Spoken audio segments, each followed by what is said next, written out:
Hi everyone, good evening. जैसा कि मैंने आपको यूरोपियों का आगमन पिछले 3 दिनों से बता रहा हूं, तो आज स्पेशली आपको पुर्तगालियों का आगमन बताएंगे।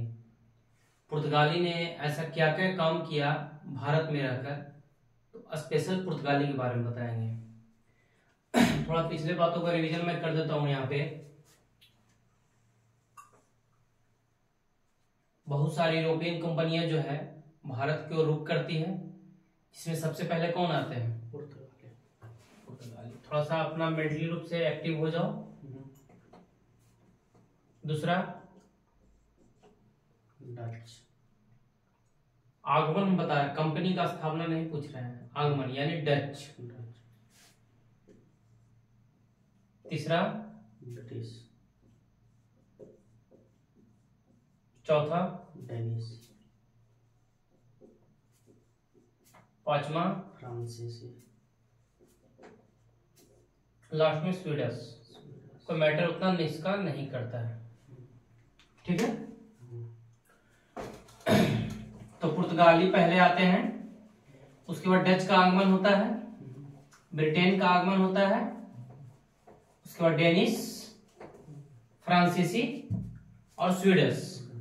आखिर जब ये कंपनियां भारत आएंगी तो अपना कंपनी भी स्थापना करेगा, क्योंकि इनका एक माध्यम जो रहता है व्यापारी करना रहता है कि हम जाएंगे भारत में व्यापार करेंगे और ज्यादा से ज्यादा मुनाफा को कमाएंगे। तो सबसे पहले 1498 ईस्वी में कौन आता है? पुर्तगाल से कौन आता है? आपका वास्को डी गामा आता है।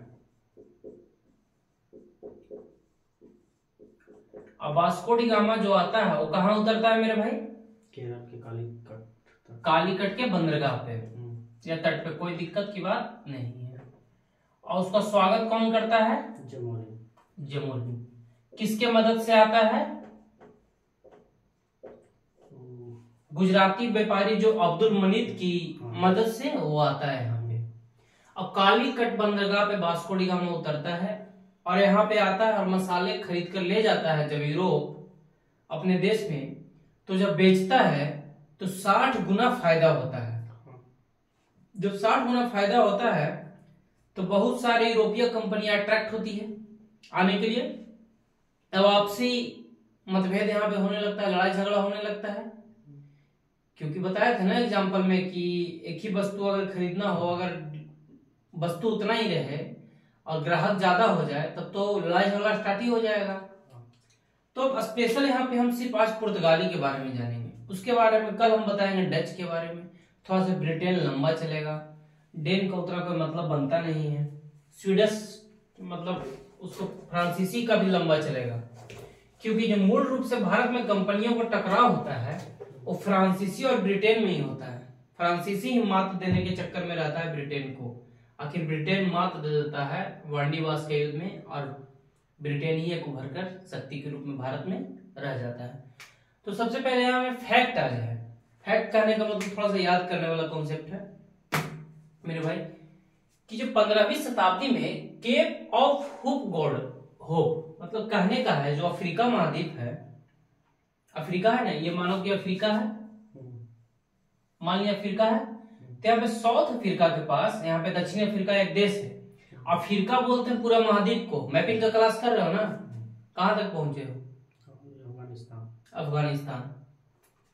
तो यहाँ पे अफ्रीका जो है, साउथ अफ्रीका, यहाँ पे केप ऑफ गुड होप है। तो जो पुर्तगाल का वास्को डी गामा और स्पेन का कोलंबस, तो कोलंबस जो अमेरिका की तरफ जाता है और जो वास्को डी गामा है ये पूरब की ओर नहीं भारत की ओर आता है। तो यहां से आता है, चलो कि यूरोप मान लिए, अब यूरोप यहां से निकला, केप ऑफ गुड होते हैं यहाँ भारत पे पास पहुंचता है। देखो मैप में दम यूरोप से आया, अफ्रीका के सबसे नीचे केप ऑफ गुड है और फिर वो दम भारत पहुंचता है। मैपिंग है बर्ड वाला, अभी दिखा देते हैं। हाँ देखो क्या है ये मेरे भाई, कि यहाँ पे आपका यूरोप हो गया, स्पेन हो गया ना, पुर्तगाल। अब यहाँ से आता है और यहाँ पे केप ऑफ गुड है, देखो यहाँ पे दिखेगा लिखा हुआ है, दिख रहा है वहां से? यहाँ पे थोड़ा सा देखो, नीचे में लिखा हुआ है ना। यहाँ से आता है और यहाँ के माध्यम से हम कालीकट पे बंदरगाह पे समुद्री रास्ते से पहुंच गया। कब पहुंचता है वो? 1498 में। लेकिन इसके बाद दोबारा भी वास्को डी गामा आता है। वो कब आता है तुम्हारा? 1502 में वो दोबारा आता है, क्योंकि लत लग जाता है ना उसको। एक बार फायदा कमा कर, लत बड़ा खराब चीज होता है, कोई किसी भी चीज का हो लत। बहुत अगर वो लत अच्छा चीज का लग गया तो बहुत अच्छा, बुरा चीज का लग गया तो बर्बाद हो गए। अब जैसे जैसे पुर्तगाली आता है मेरे भाई, तो यहाँ पे व्यापार करना स्टार्ट कर देता है। थोड़ा तबीयत ठीक नहीं है ना, जो बोलने का मन नहीं कर रहा। अब जैसे जैसे पुर्तगाली यहाँ पे आता है तो व्यापार करना शुरू कर देता है।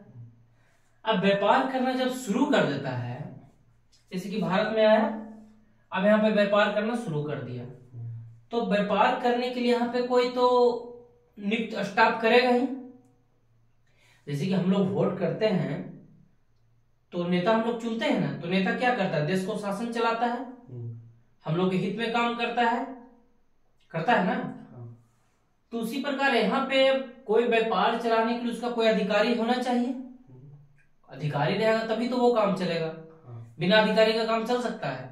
घर में पिताजी रहते हैं तो सारे परिवार को लेकर चलते हैं, क्यों? क्योंकि उनका एक दायित्व बन जाता है। और जब बेटा बड़ा हो जाता है तो अपना उत्तराधिकार वो बेटा को सौंप देते हैं कि जाओ तुम घर को चलाओ, जब बेटा कमाने लगता है। तो उसी प्रकार जो प्रथम पुर्तगाली गवर्नर बनकर आता है, अब यहाँ पे उसको बोलते हैं गवर्नर।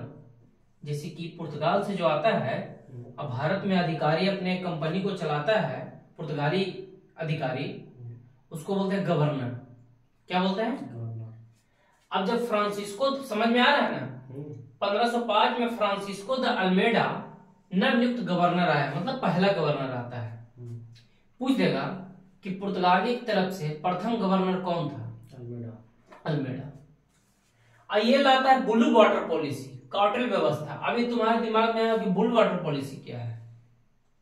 आया होगा, स्वाभाविक सी बात आना भी चाहिए। अगर क्यूरियोसिटी तुम में है, अगर पढ़ने वाला लड़का हो मेरे भाई आप, तो बिल्कुल आना चाहिए कि ब्लू वाटर पॉलिसी क्या है।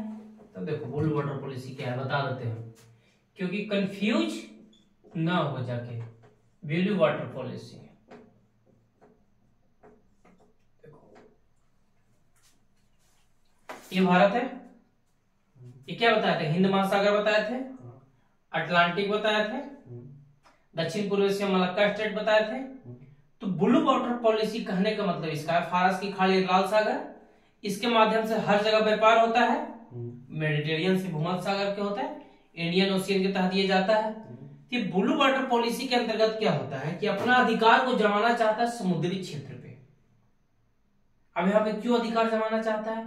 क्योंकि यहाँ पे मुस्लिम व्यापारी, अरब व्यापारी भी थे। अरब व्यापारी पहले से थे ना, जो बताया था ऑटोमन तुर्क, हाँ, पैगंबर मोहम्मद साहब इसका इस्लाम धर्म को उदय करते हैं। तो हम यहाँ पे मुस्लिम व्यापारी बहुत ज्यादा रहते हैं, तो उसको मात देने के लिए क्या करता है कि जैसे कि अब जाना है, दिल्ली से जाना है पटना, तो बीच में अगर रास्ता को हम बंद कर दें तो रास्ता अवरुद्ध हो जाएगा और वहां से सिर्फ हम ही आ जा सकते हैं। तो उसी सेम यही है कि समुद्र पे क्या करता है, रास्ता को बंद कर देता है, रास्ता को मतलब अपना कब्जा जमाना चाहता है। और जितना ज्यादा कब्जा जमाएगा उतना एकाधिकार प्राप्त रहेगा। एकाधिकार करने का मतलब समझते हो? सिर्फ एक ही आदमी पुर्तगाली ही व्यापार करेगा। तो अगर पूछ दे तुमसे कि ब्लू वाटर पॉलिसी कौन चलाया था? अल्मेडा। देखो हिंद महासागर पे प्रभुत्व अपना जमाना चाहता था। अब अल्मेडा आया तो गवर्नर और वाइसराय आते रहता है, जाते रहता है, अधिकारी तो आते जाते रहता, अब नेता आते रहता है, जाते भी रहता है, हर जीत तो लगा हुआ रहता है। तो अब अपना काम इसका हो गया, अब यहां से चला, इसको बुला लिया, पुर्तगाल चला गया। अब जो दूसरा पुर्तगाली वाइसराय बनकर आता है, गवर्नर के बाद हो जाता है वाइसराय। एक गवर्नर और वाइसराय में कंफ्यूज नहीं होना, ये बता देंगे हम एक बार कि गवर्नर पहले रहता है, फिर उसके बाद गवर्नर जनरल हो जाता है और उसके बाद वाइसराय हो जाता है। ठीक ना, जब ये ब्रिटिश पढ़ाएंगे ना स्पेशली बता देंगे। जो अब देखो वाइसराय के रूप में कौन आता है? फ्रांसिस्को द अल्बुकर्क नाम रहता है इसका। भारत में पुर्तगाली वायसराय बनकर आता है ये। अब कब आता है? 1509 में। लेकिन ये 1510 में आता है, आते के साथ ही लड़ाई झगड़ा स्टार्ट कर दिया ये, मतलब प्रभुत्व जमाने के लिए। प्रभुत्व जमाने का मतलब कहने का समझ रहे हो? शासन अपना, मतलब शासन अपना, व्यापार के माध्यम से कब्जा करना समुद्री क्षेत्र पे। ये जो गोवा के बीजापुर के यूसुफ आदिल शाह रहते हैं, उसमें बीजापुर बताया था ना, तो अलग अलग स्वतंत्र रहता है, तो वहां पे यूसुफ चेंज होता रहता है। तो यूसुफ आदिल शाह जो रहते हैं उससे गोवा को छीन लेता है। मतलब देखो, जैसे कि ये गोवा है और गोवा पे शासन रहता है आदिल शाह का, आता है ये वायसराय और ये अल्बुकर्क क्या करता है? छीन लेता है। क्यों छीन लेता है? कि गोवा एक समुद्री क्षेत्र है, वहां पे व्यापार का माध्यम बहुत अच्छा होता है। बात को समझ पा रहे हो? अल्बुकर्क जो है एक माध्यम लाता है हिंदू महिलाओं से शादी करने का। हिंदी महिलाओं से ये शादी करने का पद्धति शुरू कर देता है। जो अल्बुकर्क रहता है वो ईसाई रहता है, बस समझो। ये पहले बहुत चलता था, हिंदू महिलाओं से शादी, मुस्लिम महिलाओं से शादी। अब देखो यहाँ पे थोड़ा सा कॉन्फ्लिक्ट रहता है। देखो, अल्बुकर्क हिंदू महिलाओं से शादी इसलिए करता है, जैसे भारत में हिंदू का प्रभुत्व ज्यादा था, आज भी भारत में हिंदू धर्म का जनसंख्या ज्यादा है। अब भारत भले ही सेकुलर देश है, धर्म निरपेक्ष, लेकिन हिंदू का जनसंख्या ज्यादा है यहाँ पे। तब देखो, ये हिंदू महिलाओं से शादी इसलिए करता है कि ज्यादा से ज्यादा क्षेत्र पे अपना कब्जा कर सके, लोगों को दिल में बस सके, और ऊपर से हिंदू धर्म से शादी कर उसको ईसाई में तब्दील कर देता था। यानी अपना धर्म प्रचार प्रसार भी करना शुरू कर दिया ये, क्योंकि मुस्लिम धर्म प्रचार कर ही रहे थे, अपना सिख भी कर ही रहे थे। अरे अब ये क्यों पीछे रहे? ईसाई तो सबसे ज्यादा धर्म प्रचार मामले में रहता, आज भी। हाँ, आज भी धर्म प्रचार में बहुत ज्यादा, क्योंकि भारत में उसका धर्म प्रचार जब बताएंगे ब्रिटिश, तो बताएंगे कि स्पेशली वो धर्म प्रचार के लिए वहां से अधिकार मिलता है कि जाओ खूब ईसाई धर्म फैलाओ। आज जो केरल वगैरह के ईसाई देख रहे हो, गोवा के ईसाई, वो ईसाई पूर्ण रूप से पहले नहीं थे, सब इन्हीं का देन है। पुर्तगालिया, डच वगैरह के सब ईसाई में तब्दील कर देते हैं, सब हिंदू धर्म थे और कोई भी धर्म थे। अब ये क्या करते हैं? हिंदू महिलाओं से शादी करके, अब जब उससे संतान उत्पन्न होगा तो ईसाई हो जाता है। तो इनका एक नीति रहता है। ये जो है मेरे भाई, एक मजबूत नौसैनिक, मजबूत नौसैनिक कहने का मतलब समझ पा रहे हो? नौसैनिक जो होता है, जैसे नेवी फोर्स क्या है, समुद्र में शिप चलता है, तो समुद्री रास्ता को ये मजबूत करेगा। जब ये रास्ता सबको, समुद्री क्षेत्र को मजबूत करेगा, तभी तो ये एक दूसरे से अपना अधिकार करके चुंगी वसूलता है। चुंगी करने का मतलब समझते हो? ये लास्ट में पता है पुर्तगाली क्यों चला जाता है? लास्ट में लूटपाट करने लगता है, डकैती करने लगता है। ये समुद्री जो क्षेत्र होता है उसमें लूटपाट डकैती करने लगता है। मतलब जैसे आपका शिप जा रहा है, उसको कहेगा चुंगी दीजिए, नहीं तो हम आपका शिप लूट लेंगे। भारतीय लोग को मजबूर कर देता है चुंगी देने पे। अब भारतीय लोग को चुंगी देना पड़ता है, अपनी समुद्री क्षेत्र पर अपना ही चुंगी देना पड़ता है, क्योंकि टेक्नोलॉजी इसके पास रहता है। अब भारत के पास, राजाओं के पास नौसैनिक था नहीं, वो तो घोड़ा हाथी से चलते थे। अभी नौसैनिक को मजबूत कर लेता है, इसको चुंगी देना पड़ता है। बात को समझ पा रहे हो? फारस की खाड़ी से लेकर ओरमुज बंदरगाह से लेकर पूरा में इंडोनेशिया तक सफलता पा लेता है। ये देखो इसका कितना समस्या, मतलब ये उत्पन्न कर देता है कि फारस की खाड़ी से व्यापार होकर जाता था। फारस की खाड़ी बार बार हम बता रहे हैं, भूमध्य सागर बार बार बता रहे हैं, लाल सागर बहुत दिन से, जब से स्टार्ट किए उसको 10 दिन पहले से। अब यहाँ पे अधिकार कर लेता है और इधर बचा दक्षिण पूर्व एशिया तक फैल जाता है, मतलब हिंद महासागर सब जगह प्रभुत्व अपना जमा लेता है। और यही जब हर जगह पुर्तगाली फैल जाता है तो लूटपाट स्टार्ट कर देता है, डकैती स्टार्ट करना शुरू कर देता है, चोरी चमारी सबसे ज्यादा। ये एक क्वेश्चन पूछा होगा कि डकैती जो होता है समुद्र में के लिए कौन जाना जाता था? पुर्तगाली। और पता है, जो ये अपना क्षेत्र फैला लेता है, लेकिन फारस की खाड़ी से लेकर हॉर्मुज से लेकर मलाक्का स्टेट तक, इसको बोलते हैं यहाँ पे दक्षिण पूर्व एशिया, इसको बोलते हैं एस्तादो द इंडिया। क्या बोलते हैं? ये बहुत इंपॉर्टेंट क्वेश्चन यूपीएससी में पूछा हुआ है। एस्तादो द इंडिया कहीं लिखा है, एस्तादो द इंडिया इसको बोलते हैं, ठीक है। और इसके बाद अल्बुकर्क भी चला जाता है, और जो लास्ट आता है 1529 में, उसका नाम रहता है निन्हो द कुन्हा कार्यभार संभालता है। निन्हो द, अब देखो यहाँ से क्वेश्चन क्या क्या बना, पूछ लेते हैं। पहला गवर्नर के रूप में कौन आया? पहले तो था वास्को डी गामा। पहले उसको याद करना नहीं, वो बस वो आता है, बस हो गया। गवर्नर को पूछा जाए तो अल्मेडा। दूसरा, तीसरा तीसरा नीनो द कुन्हा। समुद्री लूटपाट के लिए कौन जाना जाता है? पुर्तगाली। पुर्तगाली। ठीक है। एस्तादो द इंडिया किसे कहते हैं? देखो कहाँ ध्यान है, अभी इतना चिल्ला चिल्ला कर बोल रहा है भाई कि समुद्री क्षेत्र पर कब्जा करता है, हिंद महासागर पे, हार्मुज की खाड़ी पे, फारस की खाड़ी पे, दक्षिण एशिया मलक्का स्टेट पे, उसी को बोलते हैं, नाम दे दिया जाता है एस्तादो द इंडिया। अब पुर्तगाली क्या करते हैं, उस पर कब्जा करके लूट मार डकैती स्टार्ट करना कर देता है, इसको बोलते हैं एस्तादो द इंडिया। मतलब अपने क्षेत्र को समुद्र में विस्तार करना है, उसे बोलते हैं एस्तादो द इंडिया। हिंदू में मतलब बोला जाता है हिंदू महिलाओं से शादी करने की पद्धति कौन लाया? अल्बुकर्क। और ये बताते हैं बहुत अच्छा अच्छा इससे क्वेश्चन बनता है, अभी देखना प्रीवियस ईयर में। ब्लू वाटर पॉलिसी कौन लाता है? अल्मेडा। तो आज का सेशन यहीं पे समाप्त होता है। पुर्तगाली खत्म मेरे भाई, अब कल स्टार्ट करेंगे डच। Thank you.